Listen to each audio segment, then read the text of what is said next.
I want to talk just a couple of more specific topics. One is the PFAS chemicals or plasticizers.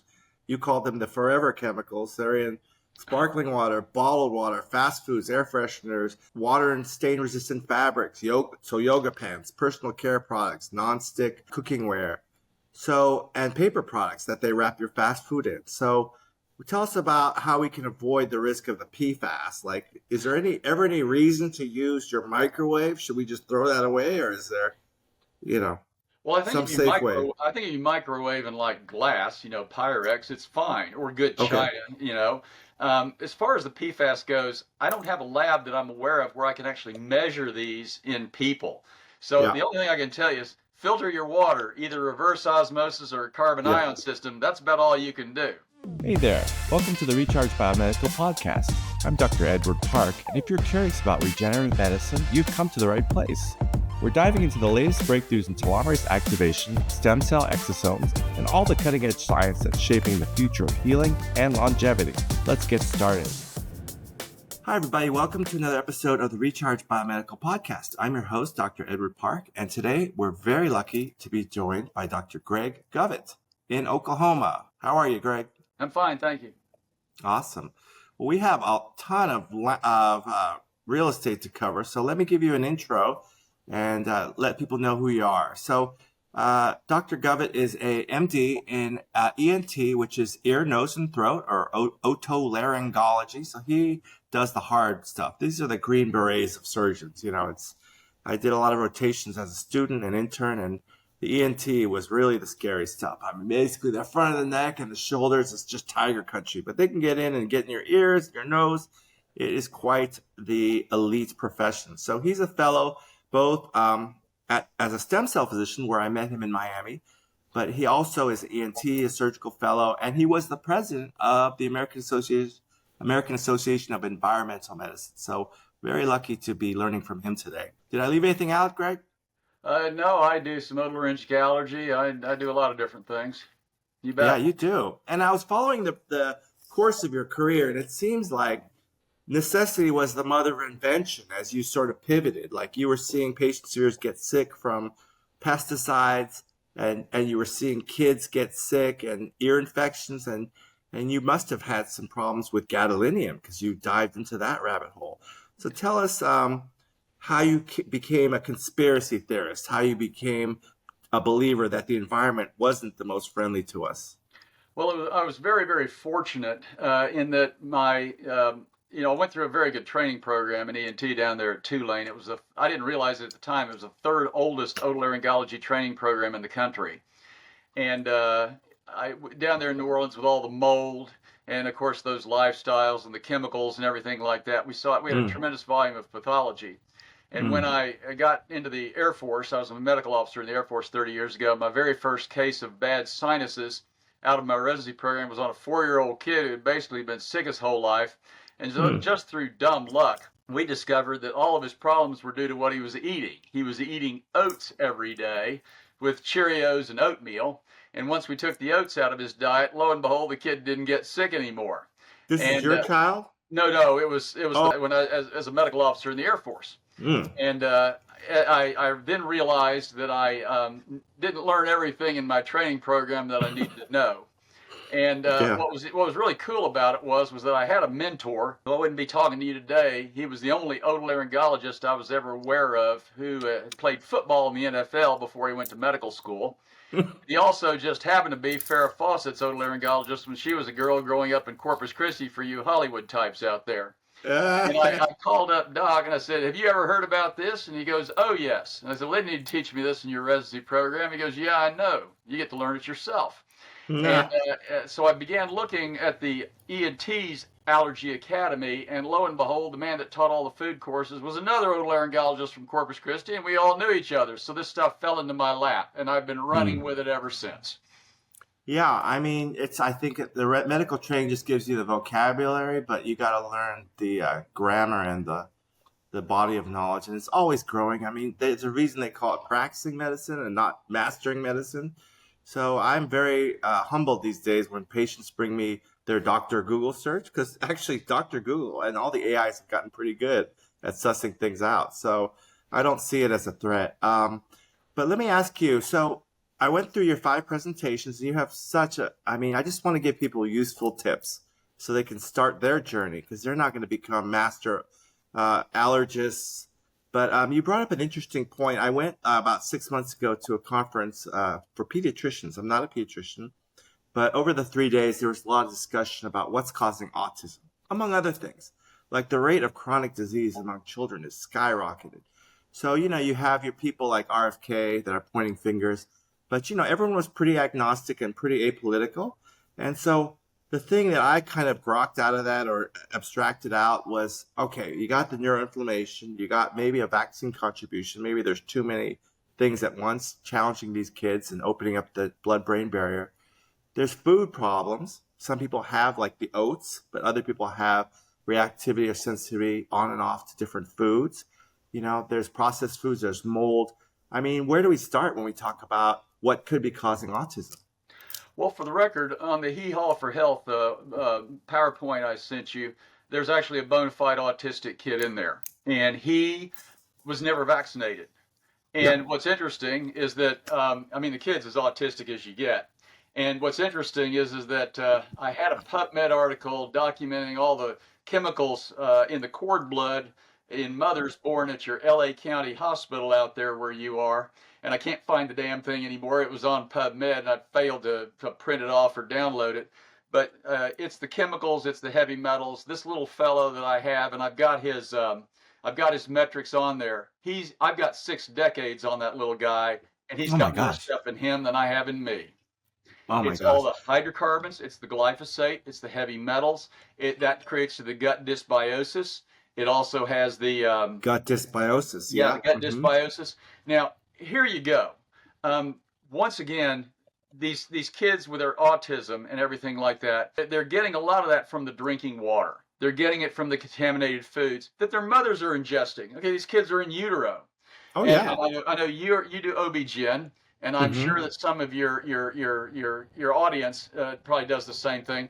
But just think about, I don't know how many deliveries you've done, how many thousands you've done, but think about what that infant looks like when it comes out. It's basically a head with a shriveled up little old body.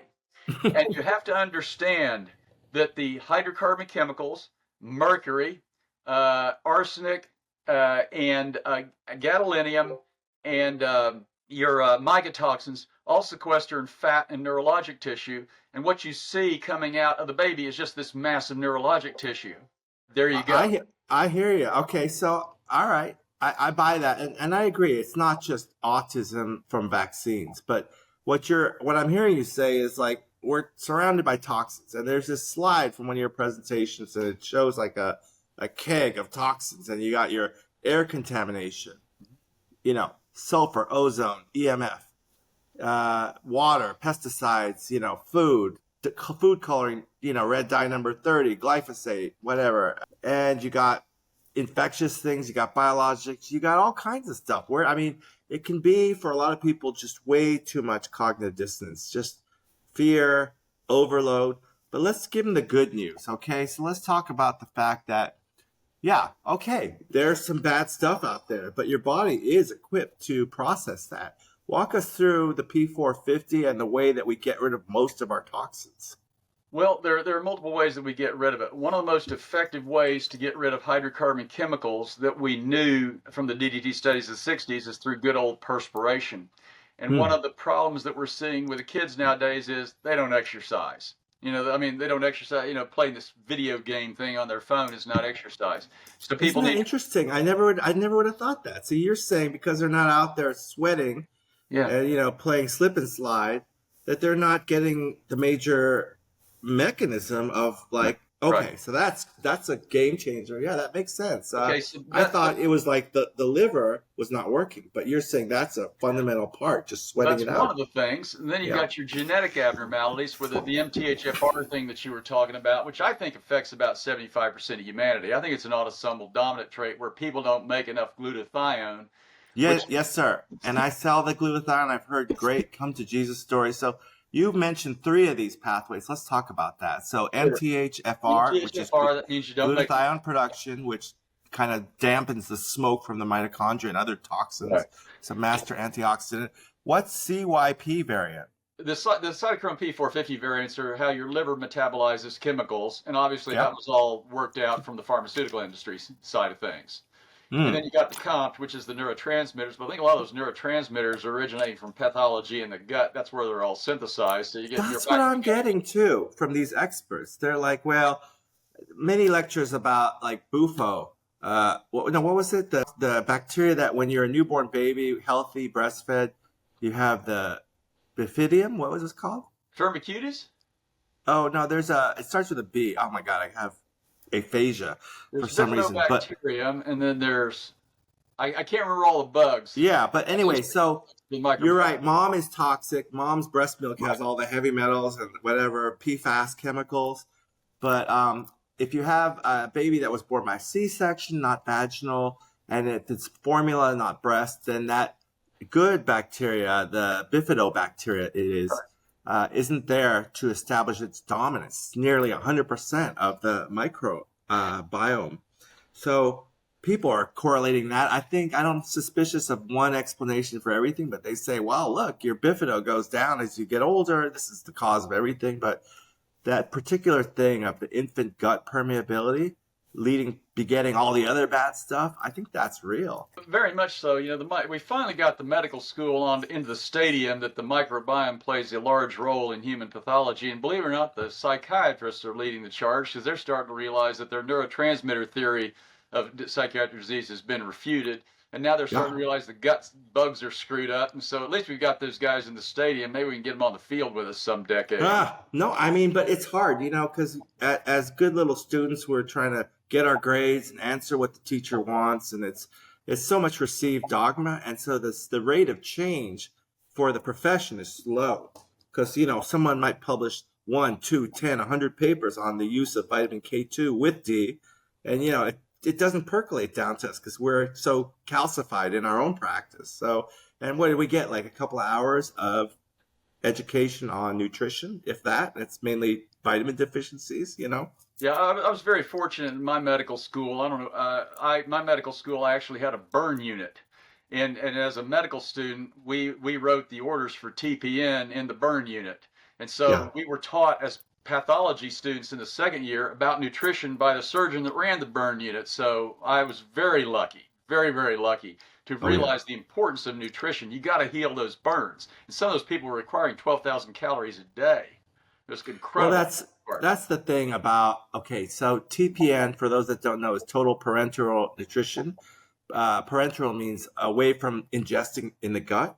So it's giving someone a milky IV with fat, with protein, with some carbs.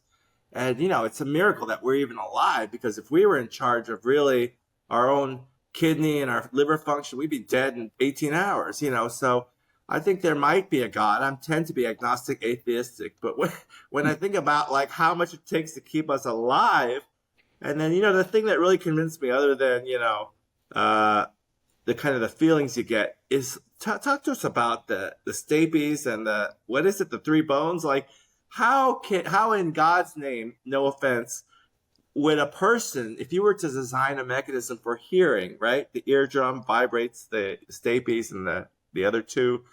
Oh my God, I need to go back to med school. But like these 3 bones are assembled, they fit together to a little snail on another window, which is next to another snail with an XYZ, like measuring. Like, how could that not be evidence of God? What do you think? Any opinion? My religious views are private, and for the record, I am a regular church attendee. Okay. But yeah, that's pretty remarkable, because what you do is you change a sound wave from an air conducting mechanism into a fluid conducting mechanism into an electrical impulse. That's pretty crazy. damn complicated. It's complicated. I don't think there's Thank a human you. being that could figure that one out, just designing it themselves through some sort of No. artificial intelligence or whatever. And somehow we managed to get like a crystal in every semicircular canal, and everything just works mostly good. I mean, it's a miracle that more people don't have tinnitus. But let's get back to the how we can help other people. So we're agreed that childhood autism is probably related to gut dysbiosis and inflammation, the food supply.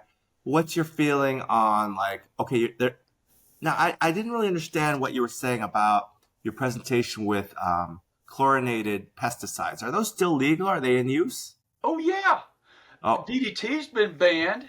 But in this office I'm sitting in right now, 16 years ago, I had to agree to let them bomb my lot with chlordane, a chlorinated pesticide, so I could get a building permit.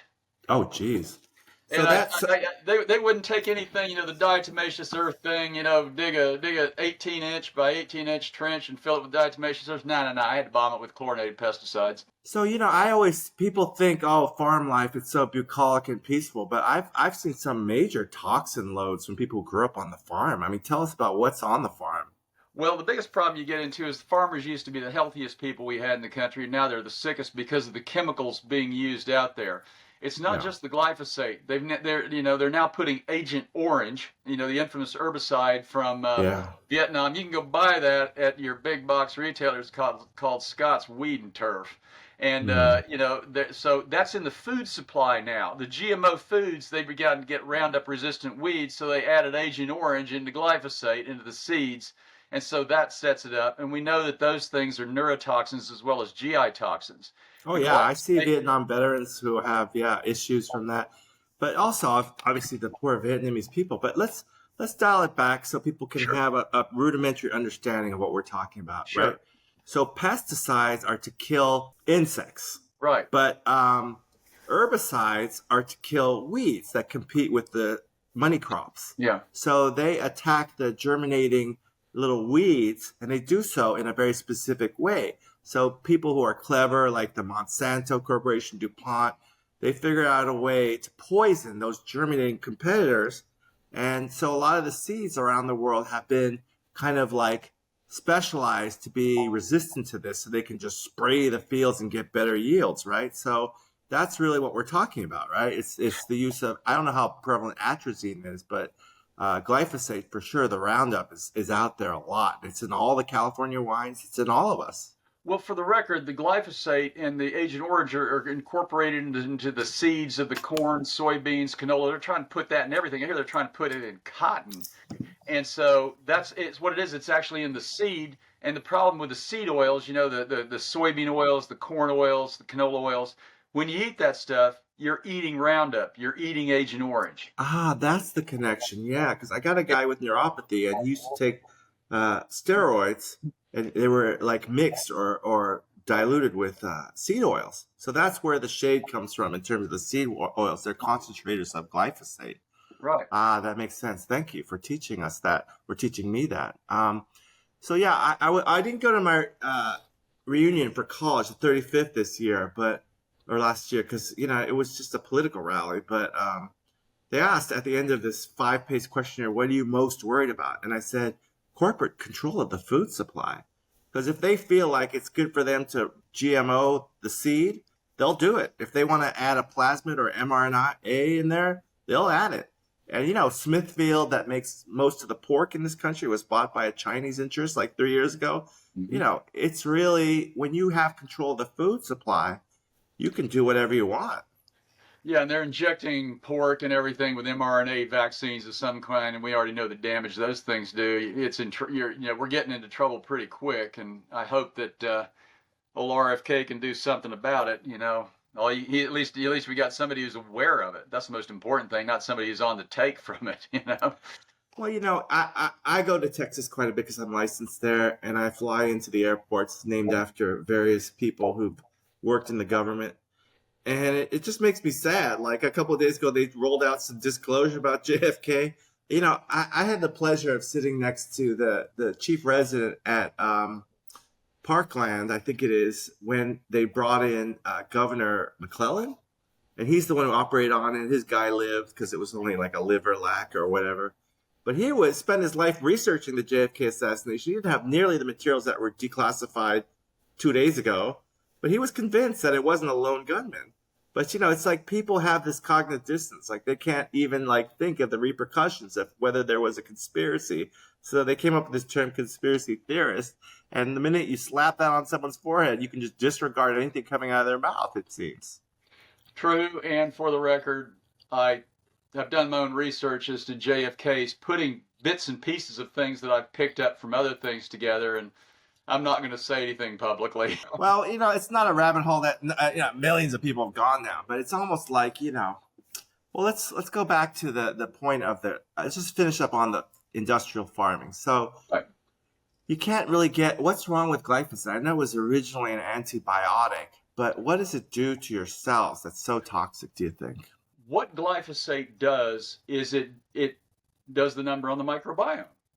It leads to the Candida enteritis. It leads to the Clostridia overgrowth, and all of those things in turn. So because of that antibiotic Yeah, characters, the gut flora. Yeah, Yeah, that makes and then sense. because of that, now it starts setting things in motion. And I wish I had that slide, but I don't own it, showing that once the glyphosate got introduced in the food supply, the incidence of autism began to rise. Yeah, no, I think that's one of the smoking guns for sure. You know, gluten sensitivity, we know we're taught that, non-celiac sprue is the severe form. But, I didn't even believe in leaky gut or gluten intolerance until I met this one guy. And he came in, got an IV of exosomes, and I swear within 2 weeks, his whole inflammation, his whole leaky gut, his mast cell activation, even the varicose spider veins and eczema went away. And he was able to down cheeseburgers.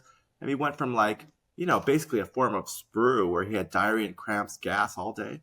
So that made me a believer in leaky gut. But I know that people have been putting that connection together, like this gut dysbiosis, this increased leakiness, and the gluten. I really do think that when people try and help themselves, they get rid of gluten, soy, and dairy. Now, are those somehow similar? What's the mechanism for causing leakiness and damage? Well, once again, you've got to remember that your GI tract is only one cell layer thick, so that thing goes down without much of a fight. Gluten is the most common grain in the U.S. diet, the American diet. Number one. Number two, they've changed the wheat than what they were eating 40 years ago. Now it has 6 times, from what I've read, more gluten than what it had 40 years ago. So that may explain some more of the gluten problems that we're seeing. Wow. It's just more than what the body can tolerate. Yeah. Number two, when you're looking at the adult population, you are correct. The number one food sensitivity is gluten. Number 2 is dairy. Number 3 is eggs. Number 4 is yeast. Number 5 is soybean. And number 6 is corn. And those were the metrics I found on my little food test for the kids that needed ear tubes. But in kiddies, dairy's number 1, gluten's number 2. It flips in adults. I see. So what you're seeing is all these leaky guts from the mycotoxins, the glyphosate and Agent Orange, the hydrocarbon chemicals. Yeah, all those things are breaking down that single cell gut barrier. But here's what we need to get to for your audience. The reason why all diseases begin in the gut is because of the intrahepatic circulation. Your bile is there to emulsify fats. Your bile is also carrying the toxins the liver puts into the into the bile because that's how it's going to get rid of them. And now the bile recycles in the intrahepatic circulation. So a lot of these and most of these toxins that the liver's picking up as toxins are just simply being recycled, and you get Isn't your that CY. interesting? Okay, Yeah. all right. So And you let's get your- go down that. Let's go down that pathway. So Okay. there was a great quote by a famous ENT who said, "The purpose of mold toxins is to compost and digest, organic tissue." So Right. you're saying that. That was, of course, your quote, but I never thought of it like that. So let's back up for people. What's a mold? What's a fungus? Well, a mold is a type of fungus. So Right. these are eukaryotic cells. Mold is multicellular. And so you can't get rid of mold. They're ubiquitous inside and out. But you're saying that the aflatoxin, the trichothene, or whatever, all these little things that you can measure are being recirculated in the bile, reabsorbs. Right? Right. Wow, that's really bad. So you need to poop it out. I know people use binders. They use zeolite, charcoal. If you want to help detox, can you do that without having like a reaction, Herxheimer, or? Well, in most people you can, but in some that are really loaded and really sensitive, you've just got to go really, really slow because you won't just flare them up, you'll blow them up. They set back, and I've done that before. So Okay. I just I'm being surgically trained. I just blast everybody with it at once and kind of see what happens, and Okay. didn't tell them. No, I'm sure you can't be an AT&T and be a bull in a china shop. I know that. Yeah. Okay, so phase 1, detox P450, got things like selenium, zinc, other trace minerals, A, D, E, K, the fat solubles, and vitamin C. Perhaps phase 2, the solubilization of toxins. You're recommending NAC, B vitamins, taurine, glycine, glutamine, and glutathione. And phase 3 for the excretion, getting it out and through the urine, sweat, and bile and the poop. You're recommending CoQ10, ALA, alpha lipoic acid, and other things? What do you think? Yeah, you got to understand, a lot of people can't tolerate that load of supplements, either financially or physiologically. And Yeah. so, what we do in the little kids to start off with is we just give them glutathione and charcoal, and that's it. And see how they do, because children are more susceptible to environmental illness than adults, because A, the children are growing and developing, and B, their systems are immature. And I'm not talking about their behavior. And Mm. so you've just got to the children usually can't swallow capsules either. So you can get glutathione. It's got to be liposomal, the liquid variant. And you just give them that. You give them the charcoal because they can eat that. And that's what you do. You've got to go real slow with the kiddies. And sometimes in these adults that are really symptomatic, you've got to go slow with them too. And sometimes you just start on them with binders alone and see what they can tolerate, especially if they got like mast cell enteritis, where I honestly think that's from the mycotoxins and hydrocarbons actually in the cells. And instead of the body generating inflammation to try to kill it, the body's managing it like it's some sort of antigen and generating an allergic type response. Isn't that interesting? Like immunology is so complicated. I didn't even know about the 4 subtypes that you mentioned in your presentation. But let's talk about LCAT testing. You talked about food sensitivity testing. So they'll test you for like a shotgun of 400 things or whatever it is. It's not that expensive. But what are we really measuring there? It's degranulation of PMNs, right? It's not necessarily IgE mediated food allergy, right? You are correct. Most foods react in an autoimmune fashion. Okay. Explain. Food allergy is actually fairly rare. It's only maybe 3 to 5% of food reactions, whereas all the rest are autoimmune. For instance, you were talking about celiac disease. If you remember, that is a type 4 cell-mediated autoimmune reaction. I don't use ALCATs. I think they're a little too sensitive. The test that I've been using for the past 15 years measures the immune complexes formed by foods. And then I also have another lab that measures the gluten cross reactors, because there's 25 foods that cross react with gluten. And Oh my so, God. Can you give us the name of those labs or oh, testing? sure, yeah. So long as you're not getting any CME. Yeah, I use Mosaic Diagnostics IgG food test. It's $250, and it looks at 190 foods, includes the overnight mailer. So it's actually my best Excellent. value. Excellent. And then Cyrex Labs out of Arizona, it's the Phoenix area. They do the 25 Array 4 gluten cross-reacting panel for $225. Awesome. That's great. Yeah. So let's talk about the best lab. Okay, so mold, we know there's toe fungus, which can be a very serious problem. People can have biofilms in their lungs, especially if they're COPDers, and people can have it in their sinuses. So when you have chronic infestation with high levels of mold and or fungus, you can have Candida in the GI tract. What is the best way to test for that? Or is there a best way? Because I know there's people who use Great Plains, like whatever, real time, and they have like little tribes they fight. I don't know. What do you think? Well, for the record, you're getting back to my experience, and I've been doing this for a few years. But as far as mycotoxin testing goes, I prefer to use the real-time lab.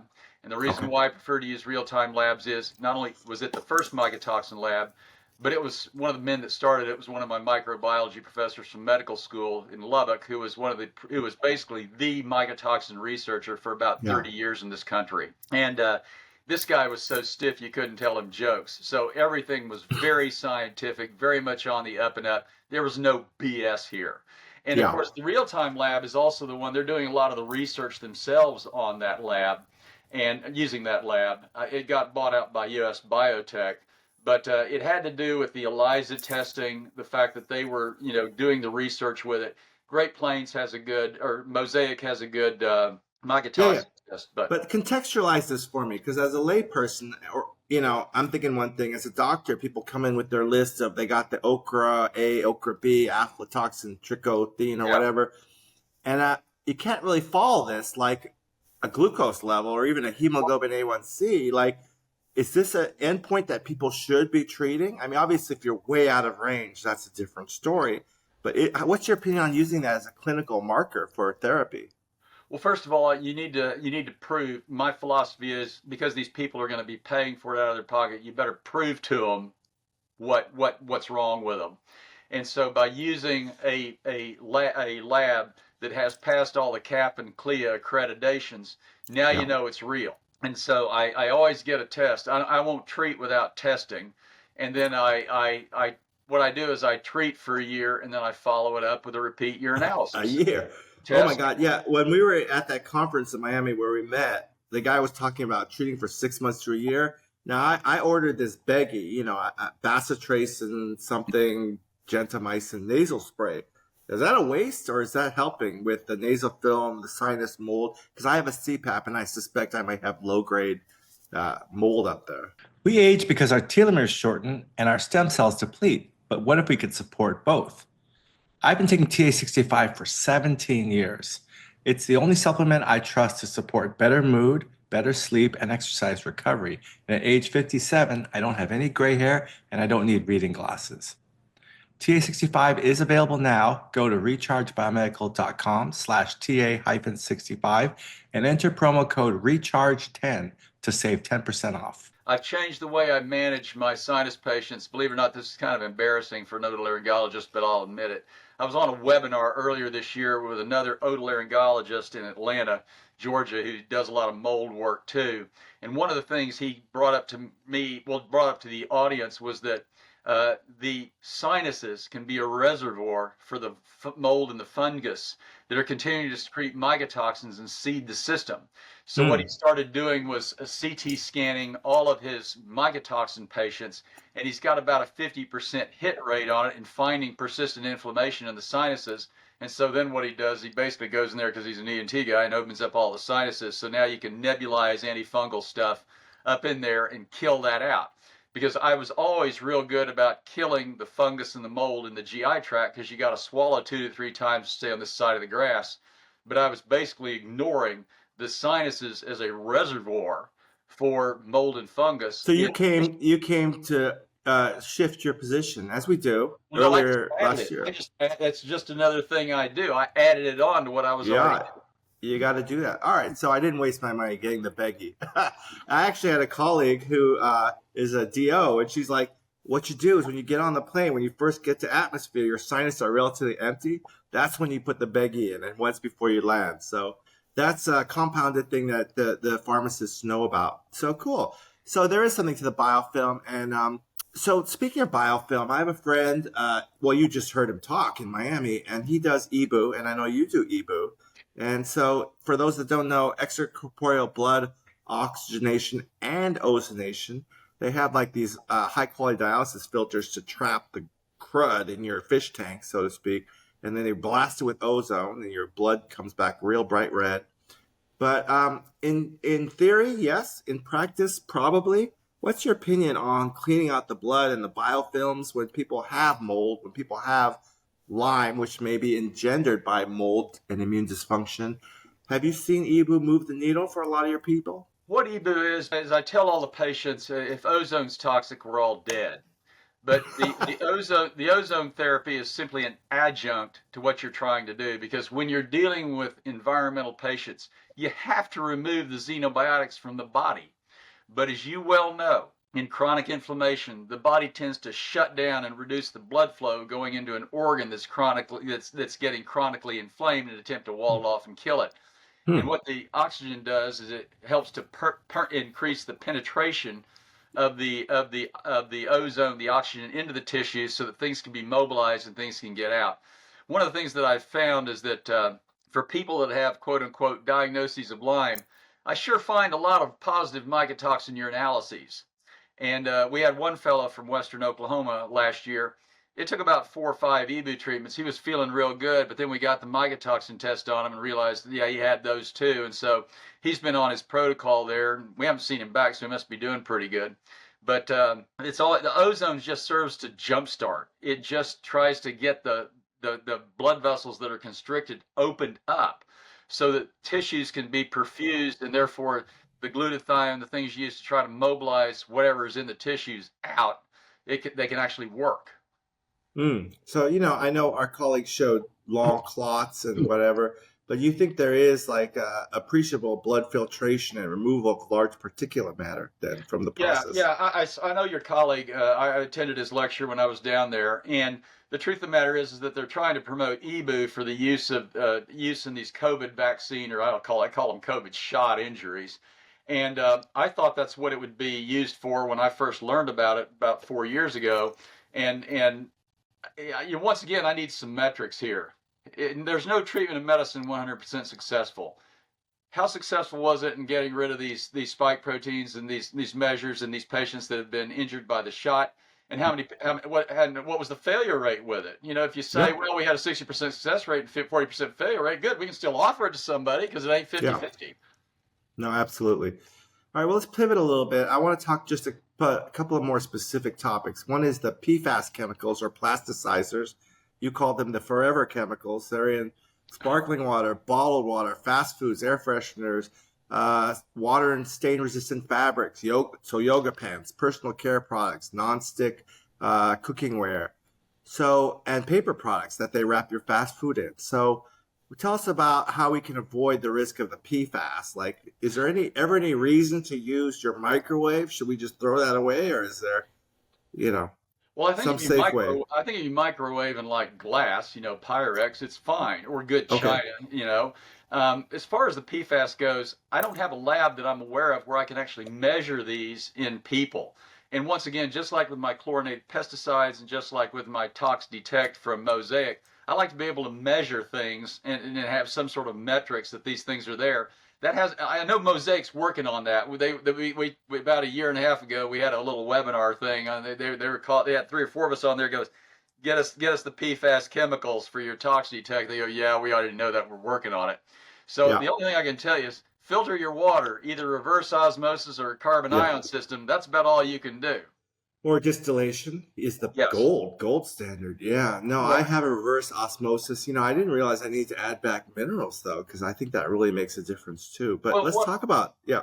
what I do for minerals, I'm not afraid to tell you. I take a multivitamin. I just go to GNC and get a pretty good MVI there, and don't worry about the Okay. minerals. Well, you never know. I mean, there's, as a former supplement manufacturer, you can always get contamination with heavy metals and everything. But let's talk about heavy metals, not the music genre, but like stuff we need. There's iron in all of our red blood cells. So, like anything, literally anything, too much of a good thing is not a good thing, whether that be water, oxygen, unconditional love, perhaps, but it's not a good thing. So we got these good trace minerals we got to take. And we got these bad ones that can accumulate in our nerves and our fat, like mercury, lead, arsenic, cadmium, gadolinium. So let's talk about chelation of those, whether it's needed, how you measure. So first of all, first question, is hair a good way, the gold standard, or not even worth it? You need a 24-hour urine I don't collection? even do it because Okay, hair hair is only useless. measures what's coming out. I could care Okay. less what's coming out. I want to know All right, what's let's talk about that. So you mentioned something that is called a glycine provocation. right. So is that how you measure the heavy metals? Yes. Yeah. Doctor's Data is the metals lab in the United States. I know that Genova does some, but pretty much I think even Mosaic sends their metals test off to Chicago to Doctor's Data. And when David Quigg was the medical director of that lab's medical division, the way you do it, in an adult population, you give them 5 grams of glycine to provoke the metals out of the tissues. But you have to do a pre-provocation urinalysis. You have a giant meal with the glycine, because if you don't take it on a full stomach, it'll go right through you, and then the test will be a waste. But you wait a couple of hours, and then you inject at half strength EDTA and Is that to protect you from the purge? well, no. What we're trying to assess is the total body load, the total body burden of these heavy metals in the system, because we know that lead sequesters in But bone. isn't EDTA one of the 3 chelation agents that you Correct. use?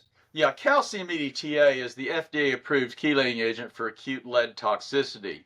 DMPS is the FDA-approved chelating agent for acute bismuth toxicity, and disodium EDTA is the FDA-approved chelating agent for hypercalcemia.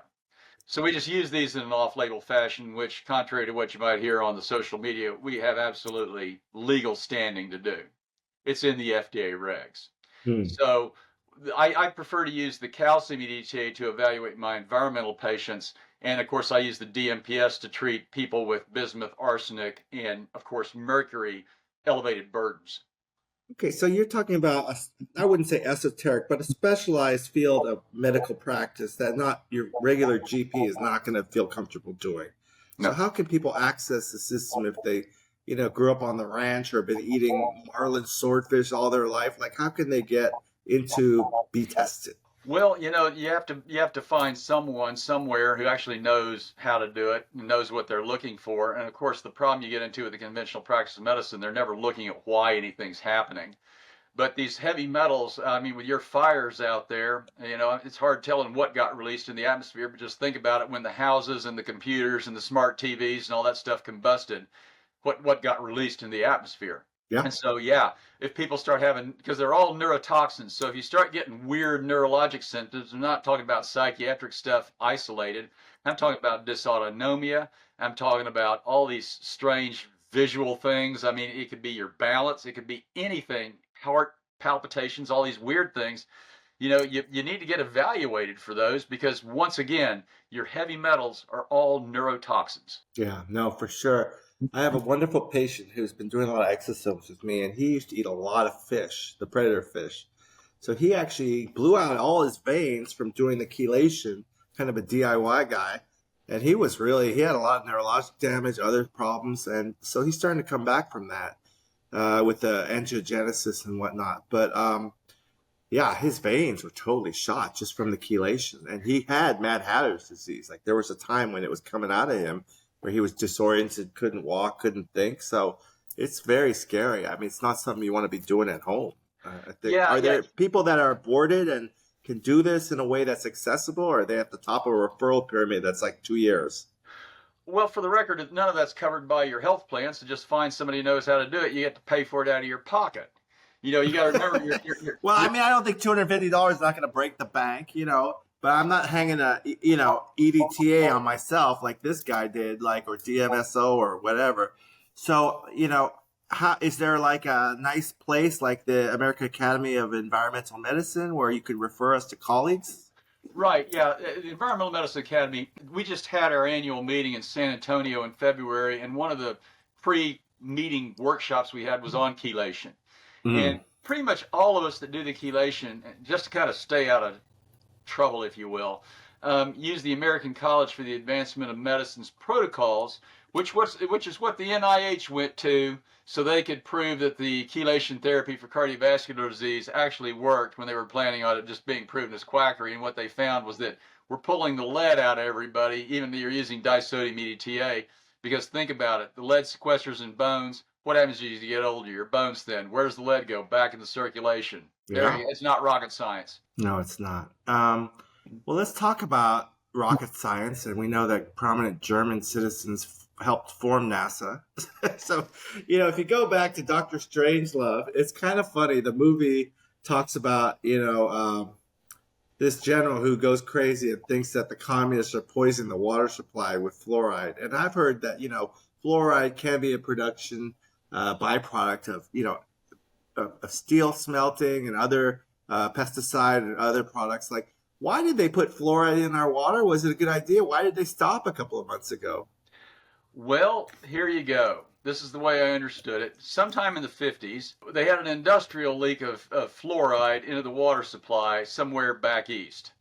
And, in order to kind of cover their butts, they noticed that it made the teeth stronger. So they said, oh, this is good. We'll start putting fluoride in our water supply. And the problem is that, as you know, the fluoride is a neurotoxin, and all your PFAS chemicals are fluoride derivatives. They're derivatives of F, number 16 in the periodic table, fluorine. And so now we know that's not such a good idea. And the Environmental Academy for about 25 years was trying to tell everybody, we think we ought to get the fluoride out of the drinking water. And they finally came to the conclusion, hey, here's another neurotoxin we can get rid of. Because oh my God. I mean, it's right there on the label, that it's a neurotoxin. But okay, so that's not a great reassuring thing. But like, what about red dye number 30 that they wouldn't let you put on your skin like for 30 years? But now they just took it off the market for food coloring for your Cheerios. Like, what took them 30 years? If it was toxic on the skin, usually it's the opposite. Like, they're more careful about what you're ingesting. Well, I guess the only answer I have to give you for that is follow the money. I mean, they just loaded that in there as a marketing tool, I guess.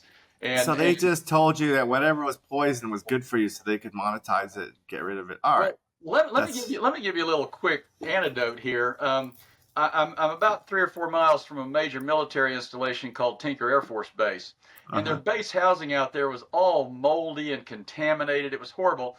And some guy who, get this, he got a 100-year lease to lease the base housing for the military dependents out there from the government.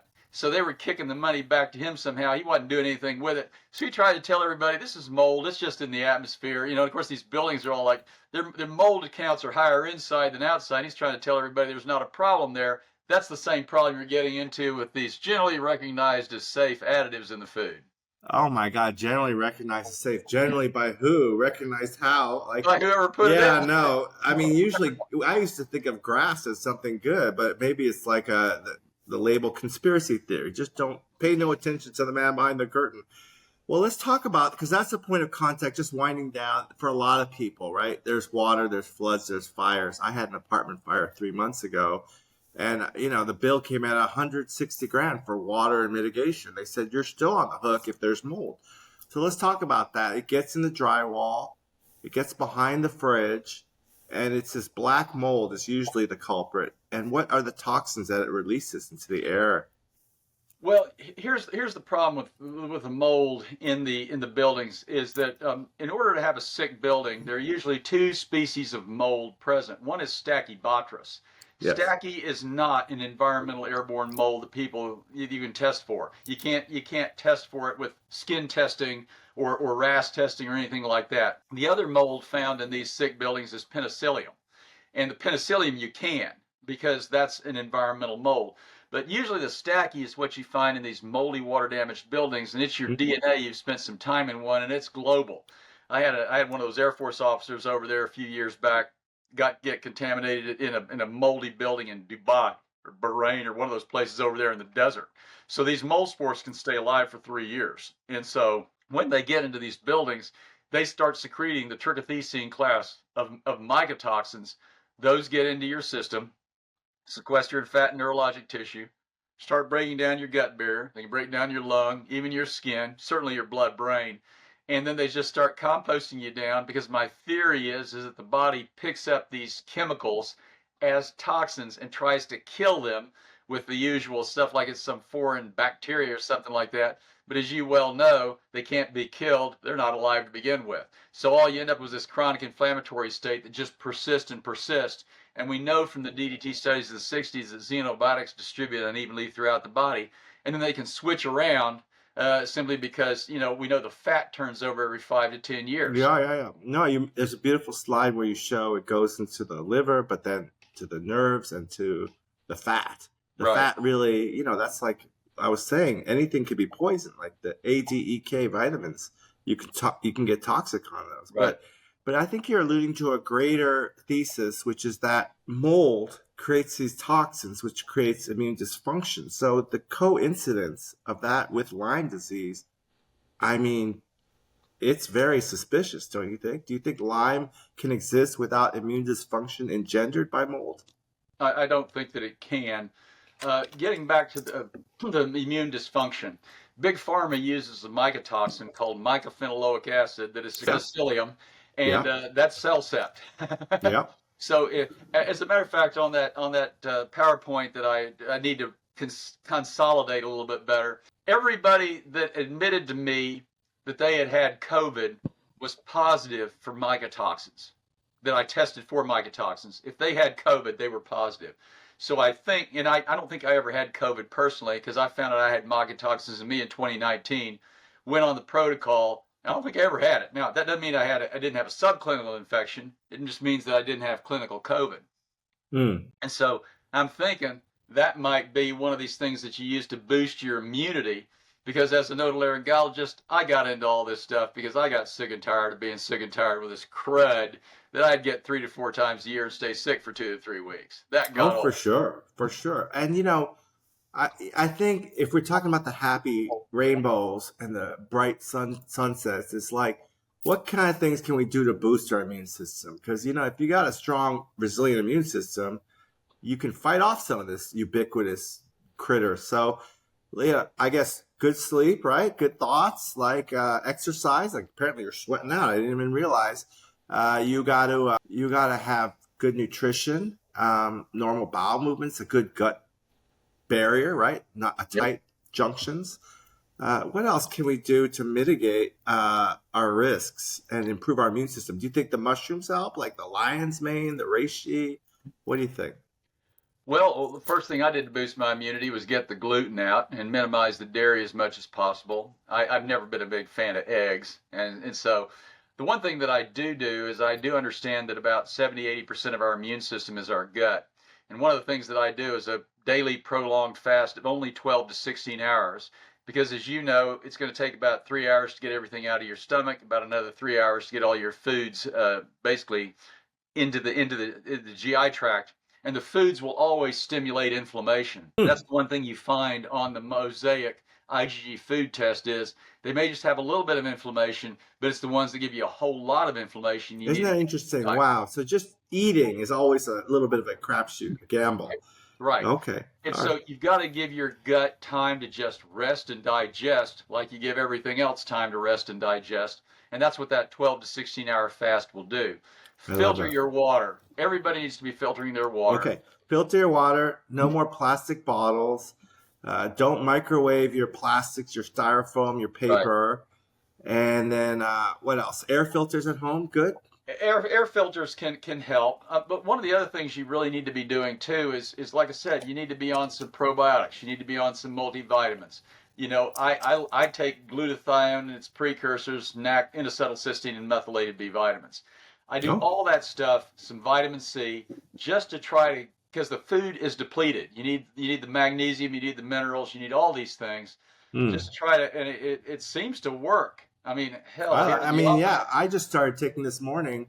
A patient of mine recommended, because I have eczema, said you should take this lactobacillus strain. It really helps. So I'm a fan. I don't trust doctors that much, but I trust patients. So when a patient tells me they had a fecal transplant and it changed their life for 2 months, I mean, they have really very little reason to lie about that. So I think there is going to be something there. Tomorrow, I'm interviewing a guy who invented a pill bot, which you can swallow and look at the GI tract, but maybe someday that'll be available in other smaller iterations to swim around your sinuses. Who knows? But let's wrap up. So those are useful tips for people. Let me ask you on a philosophical level, because is organic food production even possible in this day and age, or is it just a marketing thing? I think that it is. My biggest concern with organic food is just how organic is it? Who's checking it? You know what I'm saying? Because, the soil is going to have chlorinated pesticides and lead and all this other stuff in it from years past. It's hard telling what else blows in whenever everything else blows in to contaminate the soils. So I'm not that big on organic foods personally. But what I'm absolutely massive on is non-GMO foods. Because when you see that non-GMO label on that food product wherever you buy your groceries, you can bet that Monsanto has taken that food product back to their lab, broken it down, and made sure that their products aren't in there because they have actually sued other companies that had their products in there because they didn't get their royalties off those seeds and Isn't that bankrupted them. interesting? Yeah, no, I had a friend at the golf club who was a farmer in South America. He lived in Newport Beach, but he said he got the privilege of visiting Monsanto HQ in the Midwest, and it was like visiting Apple. It was like people in bunny suits. It was super futuristic. And I guess any company is going to look to defend their intellectual property. I get it. But, sometimes the World Economic Forum and, the regulators overstep. Like there's pushes for people to register their home gardens. Like I'm growing a couple of cucumbers and like I'm a criminal or I need to be watched. Like why do we need legislation for the right to garden? Is this a good step for us as a society to make farming and eating your own vegetables illegal or at least suspicious? I wouldn't even comply with that. Around here, you might even get shot trying to go enforce it. I'm Yeah. serious when I say that. This state's Yeah. hard teeth. They wouldn't even Yeah. try that around here. I think it's just more busybodies trying to get nosy. I wouldn't even comply with that. I tell them go to hell. This is my land. Yeah. Your house that you live on. I can garden whatever I want to garden. You go to hell. Because it's not like you're going to go sell that to anybody. Okay. No. Well, even that, like if you bartered at the farmer's market, like, they always got their little ins for the legal action. Right. But yeah. For those people that maybe are not familiar with American accents, Dr. Govett comes from a place where they wear 10-gallon hats, adjusted boots, and they openly carry. So yeah, there's a different set of ethics there. But let's talk about OK, because I know you're licensed in Texas and Oklahoma. Right. So we have another interesting lesson about unintended consequences in the 30s. The Dust Bowl, when they had overgrazing and poor management. So I think that, unlike the ear, which is beautifully designed by God, economic policy is sometimes faulty.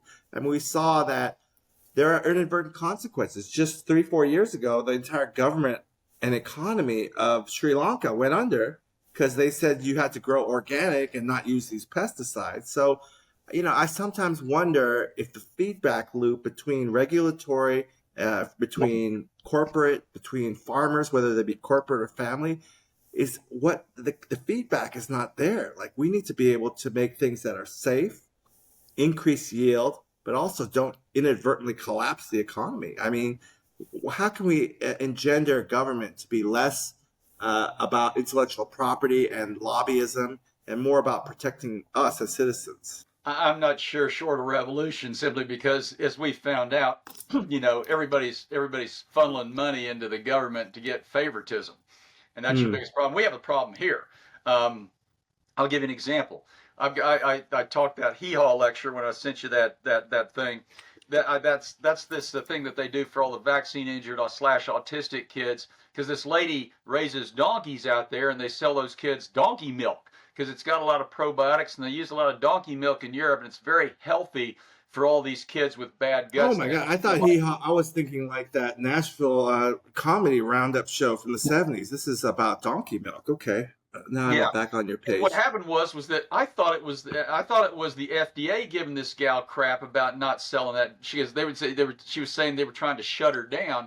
It's actually her own representative trying to come after her for selling this product. It wasn't even the FDA; it was local. And finally, they got rid of that guy pretty quick. But she just sells this donkey milk all over the country. It's pretty expensive, but it's hard to get. And, the FDA didn't give her any crap about it. It was the local guys trying to muck with her. Yeah, no, I mean, it's kind of sad. Everyone's got their own pocket to fill. And like Upton Sinclair said, it's hard to get a man to understand something if his salary depends on him not understanding it. Right. But, I'll tell you a funny story. I was going to a hotel 2 years ago. And a patient called me and said, "Don't go there. They're shooting." And I said, "What do you mean shooting?" So I got there. I talked to the valet. I talked to the person in the food court. They're like, "Yeah, someone came by and just grazed 20 shots with an Uzi in the carport." But the lesson I learned was that the police posted on Twitter, it was just a single incident of random violence, one person, one car, and they just confabulated an entire story.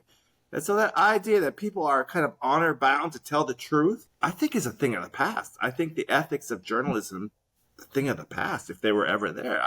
I'm really stunned at how willing people are to just, and maybe that was the lesson of the pandemic. I can't think of colleagues that really read the safety or animal testing data on the COVID vaccines.